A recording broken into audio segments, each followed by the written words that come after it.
আপনাদেরকে জানাই অসংখ্য অসংখ্য ধন্যবাদ। আপনারা দেখছেন আপনাদের প্রিয় YouTube channel West Bengal DA salary. West বেঙ্গলের ডিএর আপডেট এবং বেতন বৃদ্ধির আপডেট প্রত্যেক দিনের জন্য পাবেন, তাই অবশ্যই চ্যানেলের সাথে থাকুন, চ্যানেলটিকে সাবস্ক্রাইব করে রাখুন পরবর্তী নতুন আপডেট পাওয়ার জন্য। ঘোষিত কিন্তু 4% যে মহার্ঘ ভাতা দ্রুত মেটানোর দাবিতে কিন্তু সরব all post graduated teacher welfare অ্যাসোসিয়েশনের তরফ থেকে কি বলা হয়েছে চলুন বিস্তারিত জেনে নেওয়া যাক। বকেয়া মহার্ঘ ভাতার দাবিতে কিন্তু সরব all post graduated teacher welfare association. Kolkata সংবাদ কলকাতা থেকে কিন্তু এই নিউজটি প্রকাশিত হয়েছে, দেখতে পাচ্ছেন কলকাতা এবং রাজ্যের শিক্ষক শিক্ষিকা এবং শিক্ষাকর্মী লাইব্রেরি এবং পেনশনভোগীদের দীর্ঘদিনের বকেয়া মহার্ঘ ভাতা রিলিফ বা ডিআর দ্রুত কিন্তু মেটানোর দাবিতে কিন্তু প্রশাসনের দ্বারস্থ হলো কিন্তু all post graduated teacher welfare association. দেখতে পাচ্ছেন অবিলম্বে বকেয়া ডিএ এবং বাজেটে ঘোষিত 4% যে মহার্ঘ ভাতা প্রদানের প্রক্রিয়া শুরু করার জন্য সংগঠনের পক্ষ থেকে যে সরকারের কাছে জোরালো আবেদন জানানো হয়েছিল। প্রেক্ষাপট কিন্তু সরকারি নির্দেশে কিন্তু বলা হয়েছে, দেখতেই পাচ্ছেন রোপা 2009 সংক্রান্ত কিন্তু সুপ্রিম কোর্টের রায় কিন্তু এনওসি নম্বর দেখতে পাচ্ছেন।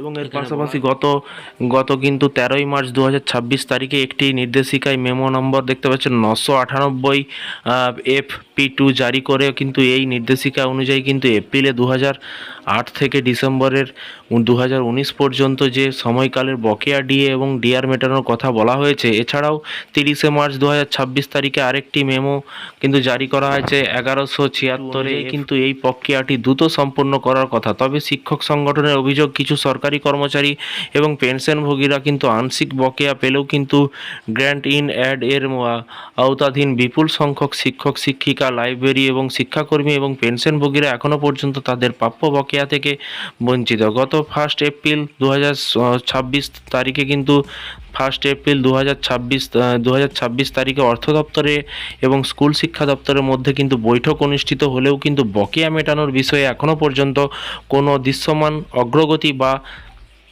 প্রকাশিত হয়নি। এবং সংগঠনের মূল দাবিগুলো কি ছিল এবং এখানে বলা হয় যে ক্ষেপের দাবি জানিয়েছিল সংগঠনটি মূলত 6 দফা দাবি পেশ করেছে। কি এককালীন প্রদান এপ্রিলে 2008 থেকে ডিসেম্বরে 2019 পর্যন্ত সময়কালে সম্পূর্ণ বকেয়া ও ডিআর কিস্তির বদলে কিন্তু এককালীন কিন্তু প্রদান করার জন্য অবিলম্বে নোটিফিকেশন এবং সরাসরি কিন্তু ব্যাংক অ্যাকাউন্টে টাকা কর্মরত সার্ভিস সকল শিক্ষক শিক্ষিকা ও শিক্ষাকর্মীদের বকেয়া ডিএ এবং ডিআর সরাসরি কিন্তু তাদের স্যালারি ব্যাংক অ্যাকাউন্টে পাঠাতে হবে। এই টাকা কিন্তু কোনোভাবেই জিপিএফে জমা রাখা যাবে না।